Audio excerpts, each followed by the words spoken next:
Diamond Dallas Page's career in WCW is one of the most improbable and inspiring stories in professional wrestling history.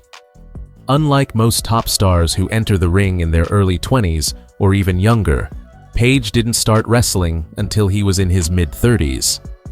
In an industry that is physically punishing and often dismissive of late bloomers, Page defied every expectation. He was never supposed to make it. But through sheer grit, relentless work ethic, and an undeniable connection with the crowd, he rose to the top of WCW during its most competitive and cutthroat era. Before he ever became a full-time wrestler, Page had already been involved in the wrestling world. He began his career in the AWA and early WCW as a manager, not a wrestler. Known for his over-the-top personality, flashy wardrobe, and gift of gab, he managed teams like the Fabulous Freebirds and guided the careers of mid-card talents as the leader of the Diamond Mine. While many saw him as a colorful character, few, if any, believed he had a future in the ring. But Page had a different vision for himself. He believed that he could do more than just talk. He believed he could wrestle, and he was willing to start from scratch to prove it. In his early 30s, Page began training to become a wrestler, an age when most athletes are already peaking.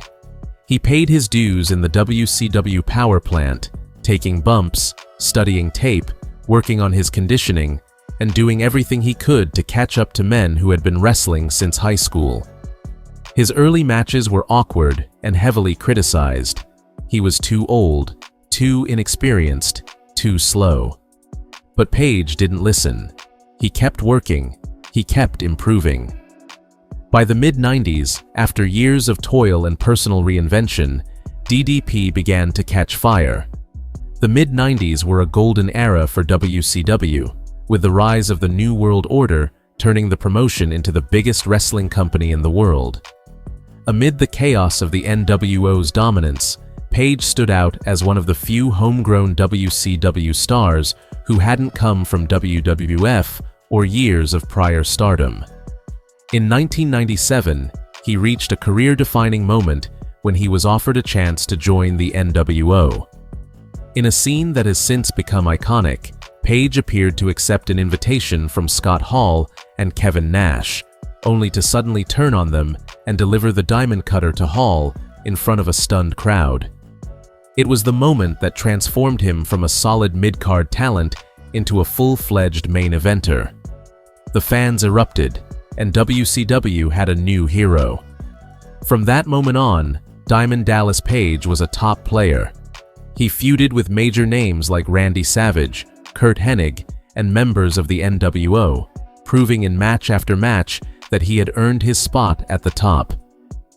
His feud with Savage in 1997 was particularly crucial. Not only did it result in a series of hard-hitting, dramatic matches that headlined pay-per-views, but it also earned him respect from a skeptical locker room. Savage, known for being selective with who he worked with, saw the fire in Page and went out of his way to make him look like a star. Their rivalry helped elevate both men, but for DDP, it was validation. He wasn't just keeping up, he was stealing the show. His rise continued throughout 1998 as he captured his first major singles title, the WCW United States Championship. But it was in 1999 when DDP reached the absolute peak of his wrestling career. At Spring Stampede in April of that year, he defeated three of the biggest names in the business, Ric Flair, Hulk Hogan, and Sting, in a four-corners match to win the WCW World Heavyweight Championship. It was a surreal moment. Page, the late bloomer, the underdog, the guy who wasn't supposed to be more than a manager, stood tall as world champion. DDP would go on to win the WCW World title multiple times during 1999, engaging in feuds with the likes of Kevin Nash and Jeff Jarrett. He turned heel briefly, aligning with Bigelow and Kanyon in the Jersey Triad, showing off his versatility by playing a more aggressive, cocky version of his character. Despite his heel turn, the fans' respect for him never really went away. Eventually, He returned to the babyface side and continued to be one of the few dependable draws as WCW's fortunes began to decline. Page also found success in the tag team division, winning the WCW World Tag Team Championship on several occasions. He teamed with various partners, including Kevin Nash and Bam Bam Bigelow, showing that he could work effectively in different roles and styles. Whether he was in a blood feud or tag match, opening a pay-per-view or closing it, Page always gave maximum effort and had a knack for connecting with the crowd in a real, human way.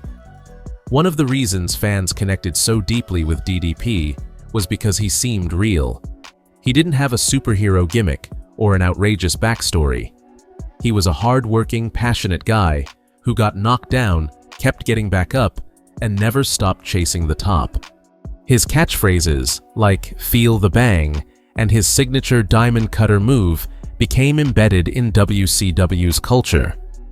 The Diamond Cutter, in particular, became one of the most popular and imitated finishers of the 90s, able to be hit at any time and from any position, making every match feel unpredictable.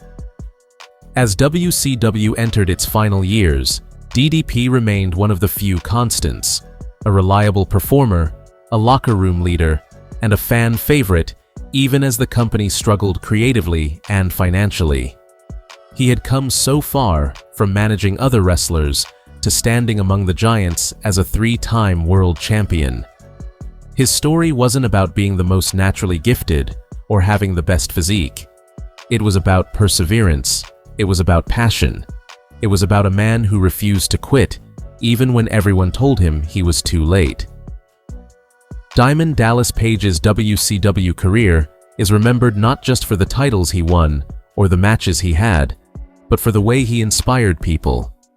He proved that it's never too late to chase your dreams, and he did it on one of the biggest stages in the world, during one of the most competitive eras in professional wrestling history.